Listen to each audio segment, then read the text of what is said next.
bang problema? Please, magsalita ka naman. Nagmumukha na akong tanga dito. Bakit di ka pumunta sa kasal natin? Bakit wala ka sa marriage booth? Hindi tayo pwedeng ikasal. Bakit? Uy, bakit? Dahil mga bata pa tayo? Bawal ba magmahal pag bata? Bawal magpakasal kung mag-iwalay lang. Iwalay? Ayaw mo na ba sa akin? Ayawan na ba? Lilipat na kami sa Manila.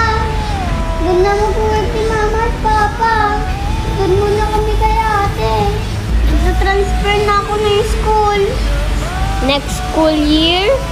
Next grading. Next week. Galing na si ate kanina sa office. Kinuha na yung mga papel ko.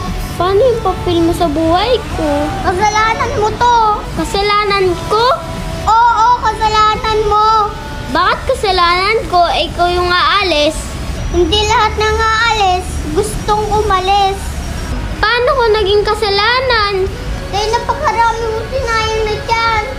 Ngayon, wala na tayong oras para sumaya. Sana, imbis na naman di ka sa iba, imbis nagsayang ka ng oras, kakaisip kung gusto mo ba ako o hindi. Sana, naging matapang ka na lang sumubok. Sana, mas nagkasama tayo.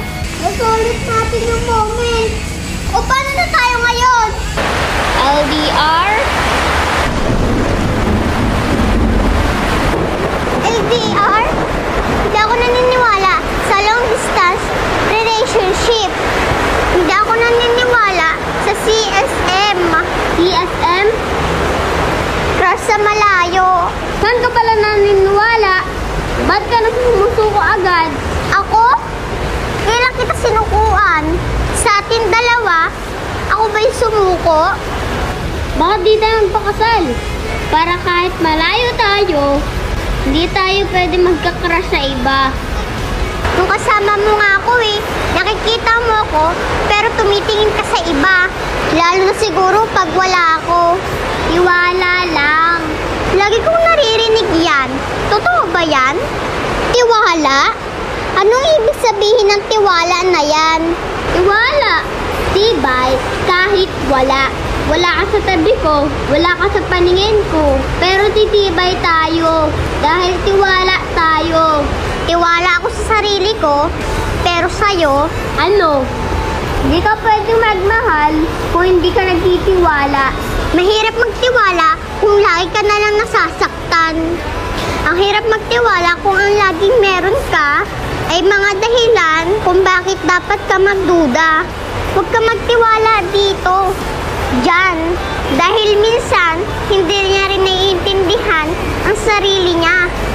Ilang beses mo na ako iniwan. Kaya alam ko kung bakit nangiiwan ang isang tao. Alam mo ba kung bakit nangiiwan ang isang tao? Kasi kaya niya. Alam mo ba kung bakit nangiiwan ng isang tao? Dahil hindi niya kaya mang-iwan? Hindi! Dahil naunahan lang siya. Mga iwan at mga iwan ang lahat. Kung hindi ka naniniwala sa trust, di na rin ako maniniwala sa love. Mag-ingat ka sa Manila. Mas maraming fuckboy doon.